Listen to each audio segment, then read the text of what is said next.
उस वीडियो को जरूर देख लेना। ये वीडियो आपके बहुत काम का है।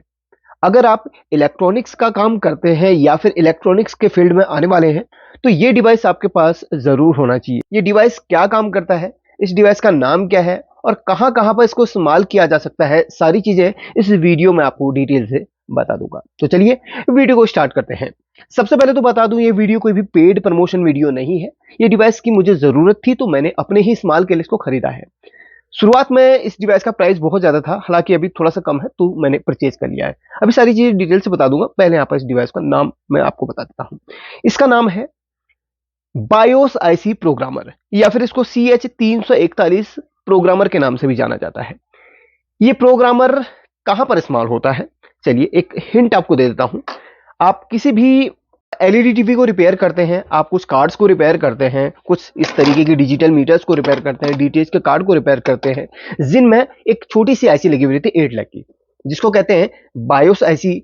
और दूसरी होती ईईपी रोम। वो दो आईसी अलग अलग होती हैं, एक 25 सीरीज की होती है और एक 24 सीरीज की होती है। अब क्या होता है ना, उन आईसीज का काम, उस आईसीज के अंदर सारा प्रोग्राम होता है और वो आईसी के बिना हमारी टीवी, अगर कभी आईसी खराब हो जाए या उसके अंदर का प्रोग्राम करप्ट हो जाए तो हमारी टीवी ऑन नहीं हो पाती है या हमारा कार्ड ऑन नहीं हो पाता है या फिर हमारे मीटर में दिक्कत आने लगती है। काफी लोग उसको मेमोरी आईसी कहते हैं। तो उसी आईसी को प्रोग्राम करने के लिए इस डिवाइस का इस्तेमाल किया जाता है। उस आईसी को प्रोग्राम कैसे करते हैं इस वीडियो में थोड़ा सा हिंट दे दूंगा। नेक्स्ट वीडियो उसी का बनाऊंगा क्योंकि ये वीडियो बहुत लंबा हो जाएगा उसको प्रोग्राम करने का। हालांकि मैं कुछ प्रैक्टिकल पहले कर चुका हूं। जब मैंने इसको मंगाया था, यानी कि कल परसों इसको मंगाया था, तो मैंने बहुत प्रैक्टिकल करा क्योंकि यार जब अब मैं आपको सिखाने कोई चीज जा रहा हूं तो उस पर प्रैक्टिकल मुझे करना जरूरी था। अब यहाँ पर प्रैक्टिकल काफी सक्सेसफुल रहा। वैसे मैंने क्यों मंगाया, चलिए मैं आपको बता देता हूँ। मैं ज्यादातर डीटीएच के कार्ड रिपेयर करता हूँ तो उसकी जो मेमोरी आईसी है ना, वो बहुत कंडीशन में खराब निकलती है। अब क्या होता है, मेमोरी आईसी आसानी से मार्केट में नहीं मिलती है, तो हम इसको प्रोग्राम करने के लिए अगर सही कंडीशन में हो तो इसको दोबारा से फ्लैश करने के लिए इस डिवाइस को इस्तेमाल करते हैं। और मैं आपको तो पता ही है, मैं पल्सर या कोई भी डिजिटल मीटर की रिपेयरिंग करता हूँ। उसमें काफी लोगों का डिमांड रहता है, जो ओनर्स होते हैं इसके मीटर के या गाड़ी के ओनर होते हैं, वो बोलते हैं यार हमारे को जो है ना थोड़ा सा कम किलोमीटर करवाना है। अगर गाड़ी 15,000 चली है तो यार 5,000 करवाना है, 8,000 करवाना है। हालांकि ये तो ओनर के ही मर्जी से हम करते हैं। तो आपको पता है इस किलोमीटर को कम करवाने का काफी अच्छा खासा पैसा कस्टमर देने को तैयार होता है। तो ये चीजें हमारे पास काफी डिमांड आती है, तो इसीलिए मैंने इस प्रोग्रामर को खरीदा है। अब यहाँ पर थोड़ा सा इस प्रोग्रामर के बारे में आपको बताऊंगा। अब यहाँ पर क्या होता है ना इसमें, हाँ, इस प्रोग्रामर को हम लैपटॉप के जो बायोस आईसी है उसको भी प्रोग्राम करने के लिए, बायोस आईसी जहां पर भी इस्तेमाल होती है या ईईपी रोम जहां पर भी, जिस डिवाइस में भी इस्तेमाल होती है ना, वहां वहां पर इस प्रोग्रामर का इस्तेमाल किया जा सकता है।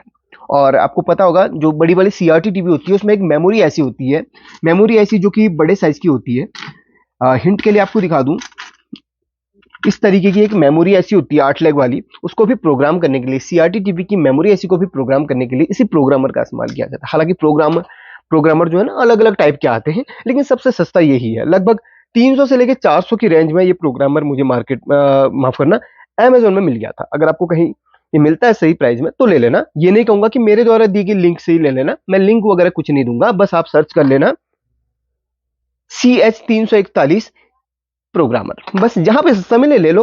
अब आपको चलिए इसके बारे में थोड़ा सा बताता हूं। अब यहां पर क्या है ना, बड़ी वाली आईसीज को तो हम इसी में फिट कर सकते हैं, इसके ऊपर ही फिट कर सकते हैं बड़ी वाली आईसीज को इसके ऊपर। लेकिन जो छोटी आईसी होती है, जो एसएमडी आईसी होती है, ठीक है, कुछ इस तरीके की एसएमडी आईसी होती है, उसको प्रोग्राम करने के लिए हमें इस कनेक्टर पे, इस होल्डर पे बैठाना पड़ता है।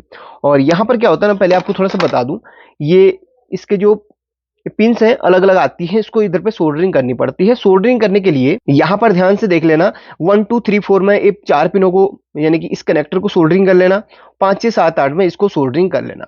अब यहां पर क्या होगा ना, ये इस तरीके से इसमें फिट हो जाएगा। इसमें 2 स्लॉट दिए गए हैं, एक आपका ये वाला, ये 8 पिन वाला ये स्लॉट है, एक आधा इस तरह का स्लॉट है।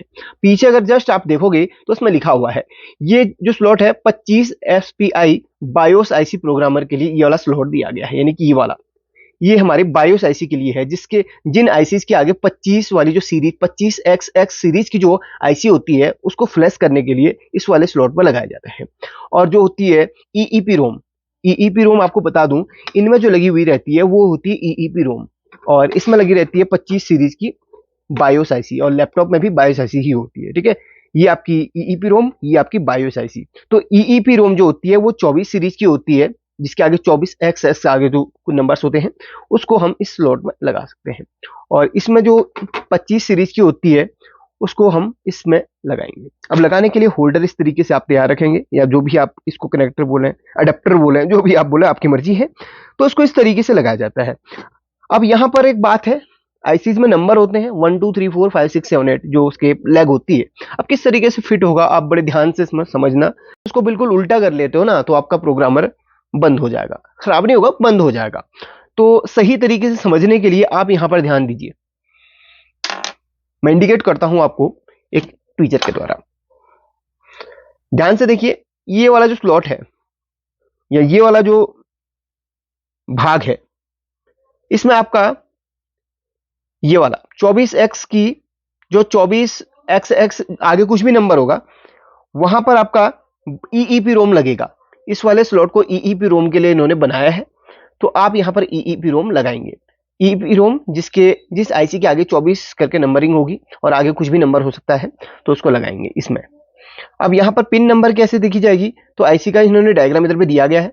तो 1 2 3 4 5 6 7 8, तो आईसी की पिन नंबर पहली वाली यहां पर होगी फिट, 1 2 3 4 5 6 7 8। ठीक है, कुछ इस तरीके से। अगर इसकी मैं बात करूं, बड़ी वाली आईसी की बात करूं, तो देखिए यहाँ पर कट दिया गया है, इस तरीके से आप इसको फिट करेंगे यहीं पर। बड़ी आईसी तो ऐसे फिट हो जाएगी, लेकिन जो एसएमडी आईसी होती है उसके लिए आपको मिलता है आईसी को इधर पे अपने ना सोल्डरिंग करना होता है, वहां से निकाल के इसके ऊपर सोल्डरिंग करना होता है, और कुछ इस तरीके से आप इसको रखेंगे। इसमें ऊपर देखिए नंबरिंग करिए 1 2 3 4, तो जैसे हमने वो देखा था इधर पे 1 2 3 4 5 6 7 8, इसमें आप इसको करके इसको लॉक कर देंगे, आईसी के इसके ऊपर बैठा लेना। आईसी की जो पिन है वो यहाँ पर फर्स्ट दूसरी तीसरी चौथी पांचवी छठी, इस तरीके से आप जैसे आईसी रखी हुई है, आईसी है ना, इसका जो डॉट है यहाँ पर इस लेग में है, तो ऐसे ही उठा के इधर पे लगा लो, फर्स्ट नंबर की पिन इधर पे आनी चाहिए। तो यहां पर आपकी इस स्लॉट में आपकी कौन सी लगेगी, ईईपी रोम, जिसके आगे 24 होगा। फिर से दोहरा दूं ध्यान से। इसके बाद आप इसको अपने कंप्यूटर के साथ कनेक्ट करेंगे। इसको रन कराने के लिए, इसको प्रोग्राम करने के लिए कंप्यूटर में बहुत सारे सॉफ्टवेयर आते हैं, तो आप कंप्यूटर में सर्च कीजिए CH341 प्रोग्रामर या सॉफ्टवेयर, CS341 सॉफ्टवेयर। जो भी आपको सॉफ्टवेयर अच्छा लगे, बहुत सारे सॉफ्टवेयर अलग अलग वर्जन में आते हैं। मैं वैसे अपने कंप्यूटर में स्पेशल एडिशन इंस्टॉल किया हूँ, थोड़ा सा इजी है वो। कल परसों वीडियो आएगी, वो पूरा आपको है ना पूरा डेमो के साथ समझाऊंगा। फिलहाल आपको ऐसे बता दे रहा हूँ, अगर आप इसी वीडियो को आप मेरे फॉलो कर रहे हैं तो CS341 प्रोग्रामर सॉफ्टवेयर आप सर्च कर लो, जो भी आपको मिले इजीली आप लैपटॉप में इंस्टॉल कर लो। तो उसके द्वारा इसको रन कराओ, और कुछ अगर आप मेरी वीडियो का वेट करते हैं तो कल परसों पूरा डिटेल से वीडियो बना दूंगा। अगर वीडियो का वेट नहीं कर रहे तो किसी भी चैनल पे सर्च कीजिए, बहुत लोगों ने इसको बताया है। हालांकि ये बहुत पुराना डिवाइस है, ये नया डिवाइस नहीं है। मैं इसका वीडियो भी बना रहा हूँ क्योंकि मुझे बहुत ज़्यादा ज़रूरत पड़ गई थी, इसलिए मैंने इसको लिया है। तो ये चीज़ है। अब यहाँ पर हाँ एक चीज़ और दी गई, यहीं पर भी आप इसको आईसी को ना इसको ना लगा के इसके ऊपर भी लगा सकते हो, लेकिन हम यहाँ पर नहीं लगाएंगे, इसको खराब नहीं करेंगे, हम इसके लिए अलग से यहाँ पर इस्तेमाल करेंगे। अब काफ़ी लोग ये भी सोच सकते हैं यार बार बार हम आईसी को सोल्डरिंग करके यहाँ पर क्यों रखें, तो इसके लिए अलग अलग ना सॉकेट आते हैं, अलग अलग सॉकेट आते हैं जिसमें आप आईसी को बिना निकाले एक चिमटी सी आती है, इसी स्लॉट में कनेक्ट करके उस चिमटी को यहीं पे लगा के आप आईसी को बिना निकाले भी प्रोग्राम कर सकते हैं। वो भी लगभग 300 350 का था मार्केट में। अभी मैंने मतलब ऑनलाइन पे मैंने नहीं खरीदा, थोड़ा सा मुझे कॉस्टली लगा। हाँ आगे ज़रूरत पड़ेगी तो ले लूंगा। और एक अलग से और भी चीज़ आती है, इसके अलग अलग सॉकेट्स आते हैं। CS341A, इसमें ए भी आप लगा सकते हैं आगे CS341 से, तो वहां पर उसके भी सॉकेट्स करके सर्च करोगे तो आपको मिल जाएगा, जो आपको लगे कि हाँ आपके लिए फायदेमंद है तो ले लेना। अब यहाँ पर ये चीज़ तो मैंने आपको बता दी कि यहाँ पर 24x और यहाँ पर 25x की बायोस ऐसी लगेगी। तो यहाँ पर बायोस ऐसी आप जो भी है 25x की लगाइए। हम तो बहुत सारे डेड कार्ड हैं अपने पास, उसको हम कल ठीक करेंगे इसी के द्वारा प्रोग्राम करके। अब बात आती है भाई, काफी लोगों के मन में होगा कि इसके प्रोग्राम हम लाए कहाँ से, बस यही बहुत बड़ी बात होती है। और यहीं पर देखिए प्रोग्राम कहाँ से लाएं। हालांकि इसमें हमने नया सॉफ्टवेयर चढ़ाना है बायोस ऐसी में, तो हम कहाँ से लाए प्रोग्राम, इसमें क्लियर बता दूं। इसके जो प्रोग्राम है आपके पास पहले से सेव होने चाहिए। ऑनलाइन में मैंने बहुत ढूंढे बट मुझे कहीं भी प्रोग्राम नहीं मिले, तो प्रोग्राम कहाँ से सेव करें। हिंट दे देता हूं आपको। सपोज कीजिए मेरा ये कार्ड बिल्कुल सही है, ठीक है, कोई भी एक कार्ड मेरे मेरे पास सही कंडीशन में है तो उसकी आईसी उठाई मैंने, इसमें लगा दी। हिंट दे रहा हूं, समझ लेना अच्छी तरीके से। अगर आपको लगे इजी है तो तभी ये प्रोग्रामर को परचेज करना। तो जैसे मेरा ये कार्ड बिल्कुल सही है, इसकी आईसी उठा के मैंने इसमें रखी, और इसमें इस आईसी के अंदर जो प्रोग्राम है उसको मैंने अपने कंप्यूटर में, या ये फोन के साथ भी कनेक्ट हो जाता है, फोन में या कंप्यूटर में इसके प्रोग्राम को हमने कहीं पर एक फाइल, बाइनरी फाइल जो भी इसकी बनती है उसको हमने सेव कर लिया, इसके अंदर की जो फाइल है उसको सेव कर लिया। बस वही जो सेव फाइल है वो हम नई जो भी सेव फाइल है वो हम जो भी फ्लैश कर रहे हैं उसमें चढ़ा सकते हैं। अलग से कोई भी इसमें फाइल नहीं मिलती है, तो इस भ्रम में मत रहना। तो इसीलिए जो जो भी आपको लगते हैं बिल्कुल सही कंडीशन में है, उसकी पहले आप फाइल को सेव करके अपने कंप्यूटर में रखेंगे, उसके बाद उसी फाइल को जो भी खराब मेमोरीज आप फ्लैश कर रहे हैं उसमें चढ़ाएंगे। ठीक है, इसलिए उस फाइल को सेव करके रख लेना। मैंने तो एक जो कार्ड था उसकी जो फाइल है अपने कंप्यूटर में सेव कर ली है। अब वैसे ही अब किसी मुझे डिजिटल मीटर में है ना, थोड़ा सा उसमें किलोमीटर घटाना है, तो मैं क्या करता हूं, मैं आपको बताता हूं मैं क्या कर रहा हूं फिलहाल। मेरे पास बहुत सारे डिजिटल मीटर हैं, एक दो तो नहीं है, मेरे पास 20-30 से भी ज्यादा डिजिटल मीटर पड़े हैं। कोई डिजिटल मीटर जो है 2000 चला हुआ है, कोई 5000 चला हुआ है, कोई 10,000 भी चला है, कोई कोई 200-300 भी चला हुआ है। बहुत सारी एक्सीडेंटल गाड़ियां आती है जिसमें 200-300 भी चला हुआ रहता है। तो अलग अलग उसमें चला हुआ है, तो सभी की मेमोरी हमने उठा के इसमें डाली, और उसके सारे जो किलोमीटर्स हैं, जो भी उसके अंदर डाटा सेव है, वो हमने अपने पास रख लिया कंप्यूटर पे। अब वहां पर हमने सभी का डाटा सेव कर लिया लगभग। हमारे पास जितने भी मीटर थे सभी का तो नहीं किया, अभी मैंने 8-10 मीटर का मैंने मेमोरी ऐसी उठा के इसमें रखी, और सभी का डाटा मैंने सेव कर लिया। अब सपोज कोई कहता है यार मुझे 500 किलोमीटर मीटर में करवाना है, तो मैं कोई ऐसा डाटा देखता हूँ जिसमें 500, कोई ऐसी आईसी देखता हूँ जिसका जो प्रोग्राम है अपने कंप्यूटर में मैंने सेव कर रखा है, 500 किलोमीटर का चला है, तो उसका प्रोग्राम मैं उनकी, कोई कस्टमर आया उसकी आईसी में फ्लैश करता है उसी प्रोग्राम को, तो वो वहां पर 500 दिखा देगा। तो आप थोड़ा सा समझ रहे होंगे इस चीज को। तो ये जो प्रोग्राम है अलग से आपको कहीं से डाउनलोड करने को या फिर अलग से कोई नहीं मिलेगा, इसको आपने ऑलरेडी सेव करके रखना है किसी भी आईसी, कोई सही आईसी का प्रोग्राम उठा के, वो सेव प्रोग्राम आप हमेशा इस्तेमाल कर सकते हो। ये तो रहा। अब एलईडी टीवी की बात करते हैं। एलईडी टीवी के बायोस आईसी को अपने फ्लैश करना है, तो फिर आपने एलईडी टीवी को जो मेमोरी आईसी, कोई सही कंपनी की एलईडी टीवी जो आपके पास हो, जो अदर रिपेयरिंग के लिए आई हो, उसके बोर्ड में से मेमोरी ऐसी उठा के इसमें डालो, और उस प्रोग्राम को अपने कंप्यूटर में सेव करके रख लो। और वहां से फिर जितने भी आप उसी सीरीज के कोई भी मेमोरी फ्लैश करना चाह रहे हो, तो उस प्रोग्राम को उसमें फ्लैश आप कर सकते हो। बस एक सही आईसी आपके पास होनी चाहिए, उसके बाद उसी आईसी के प्रोग्राम को आप सभी में फ्लैश कर सकते हो लगा लगा कर। तो यही इसमें दिक्कत है, बाकी कुछ भी नहीं है। हालांकि ये बहुत सस्ता डिवाइस है, और बाकी जो अदर होते हैं, उसमें तो बड़ी दिक्कत है भाई। अदर जितने भी होंगे वो बहुत कॉस्टली होते हैं। हालांकि आप अगर जो जिसके साथ में आईसी, मास्टर आईसी मिलती है, वो बहुत महंगे होते हैं, 12-13 हजार से ऊपर के होते हैं। तो 300 रुपए का आपको डिवाइस, 300 350 का डिवाइस मिल रहा है, तो इसमें इतना में आपको मैनेज करना पड़ेगा। हालांकि मैं तो मैनेज कर लूंगा, बाकी आपकी, अगर आपको सही लगता है तो इस डिवाइस को ले लेना। कल परसों वीडियो आएगी जिसमें सभी प्रकार के है ना, मैं आपको एक दिन आपको कार रिपेयर करके दिखाऊंगा, एक दिन आपको किलोमीटर इसका कम करके दिखाऊंगा, जो भी चीजें हैं सभी प्रकार की बताऊंगा। यानी कि अब जो भी चीजें हम रिपेयर करेंगे उसमें हम प्रोग्रामिंग का भी काम करेंगे, यानी कि अब रिपेयरिंग से हटके भी हम थोड़ा सा इसमें करने वाले हैं, तो आपको डिटेल से बताऊंगा।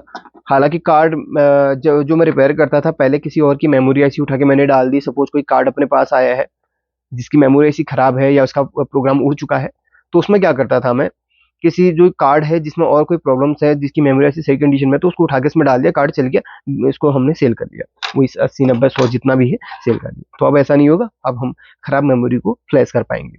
तो ये चीज अगर आप करना चाहें तो बिल्कुल कर सकते हैं, अगर लेना चाहे तो ले सकते हैं। अगर आप कहेंगे तो उसका लिंक भी मैं आपको दे दूंगा, हालांकि मैंने आपको बता दिया, सर्च करके आप देख सकते हैं। और अगर आपको ये वीडियो पसंद आए तो लाइक करके शेयर कर लेना। हाँ, यहाँ पर बाकी कल ही मैं वीडियो में बनाऊंगा।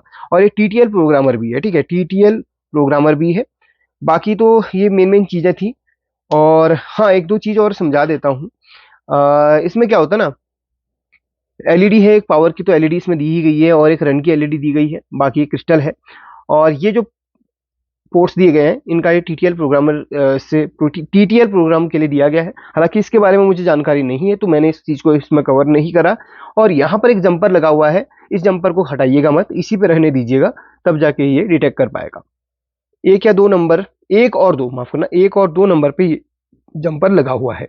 अगर आप टीटीएल प्रोग्रामर का इस्तेमाल कर रहे हैं तो तब इस पे आप देखिए, इस पे आप 2 या 3 नंबर पे जंपर रखेंगे, 2 और 3 नंबर पे, या नहीं 2 और 3 नंबर पे। फिलहाल इसको 1 और 2 पे ही रहने दीजिएगा, तब जाके ये डिटेक्ट कर पाएगा। ठीक है, समझ गए होंगे। तो बायोस और ईईपी रोम को प्रोग्राम करने के लिए सबसे बेस्ट मुझे यही लगा। प्रैक्टिकल काफ़ी सक्सेसफुल रहा, तो डेमो मैं कल परसों दे दूंगा एक और, समझा दूंगा अच्छी तरीके से आपको जो भी चीज़ें मैंने सीखी हैं।